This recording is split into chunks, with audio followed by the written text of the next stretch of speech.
I'm back with a tag, and that tag is playing with your emotions, which I believe was created by Padfoot and Prongs 07, so I'll link her down below. First one is Happy, and mine is going to be Looking for Alaska by John Green. And I know it's weird because it's a sad book, but I did this off of my already read shelf, which is empty, which is that one right there, because I've got all of them down for this tag.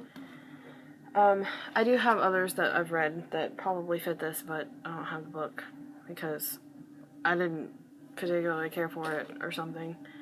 But there were a lot of times, a lot of moments in this one that were just hilarious, sad. I've got quite a few, because as I mentioned in the last video, I love sad books. But the one I chose for this one was 13 Reasons Why by J. Asher.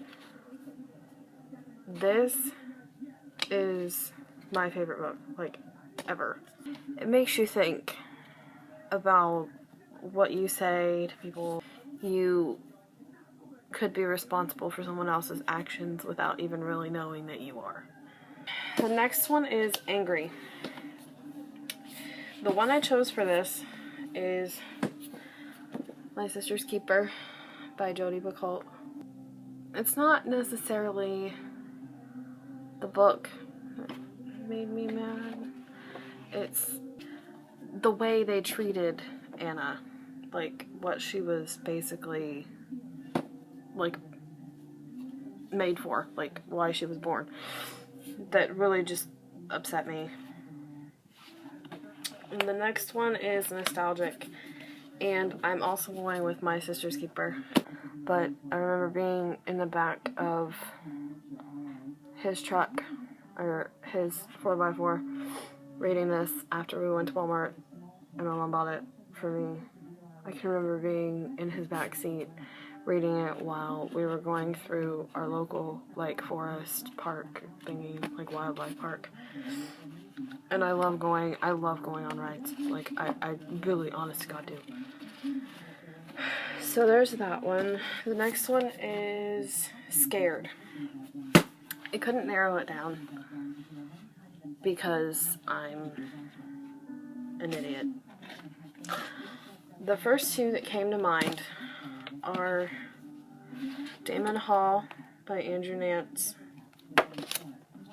and Return to Damon Hall by Andrew Nance. This one I just finished recently. They didn't really scare me. I'm kind of hard to scare. They didn't really scare me so much as they, like, creep me out. So, yeah. But this one, the next one that I chose was House. The Only Way Out Is In by Ted Decker and Frank Peretti. This book, I stayed up all night. I basically stayed up all night reading this book because I was so into it and I didn't want to put it down. I was like, oh. I was like so scared. Oh my god, what happened?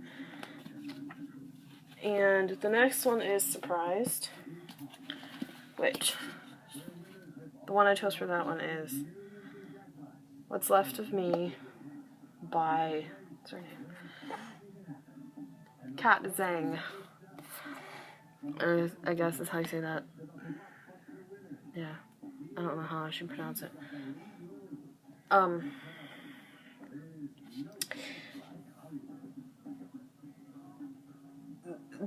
I can't really say what surprised me without, like, giving too much away. But, I don't know, like, the ending, I'll just say that, the ending really, really surprised me.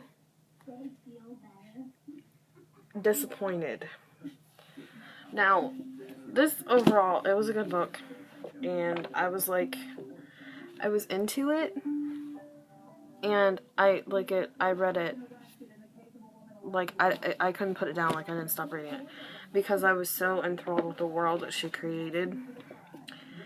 But yeah, it's The Replacement by Brenna Yovanoff. It's the Morrigan, that's how you pronounce it.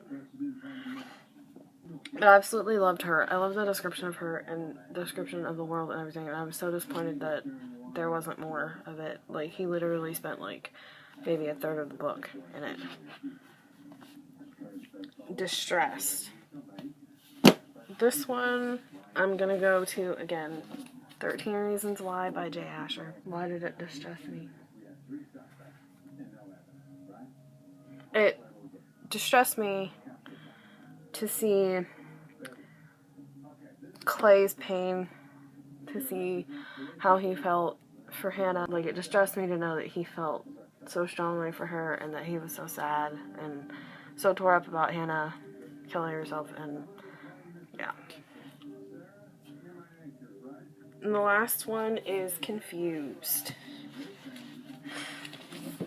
Again, I'm going back to one. What's Left of Me? I was confused probably like halfway through the book, and then everything just sort of, whoa. But yeah, who is that? Sorry, there was somebody outside. But yeah, that was the Playing with Your Emotions tag, and so thank you for watching, and I will see you in the next video.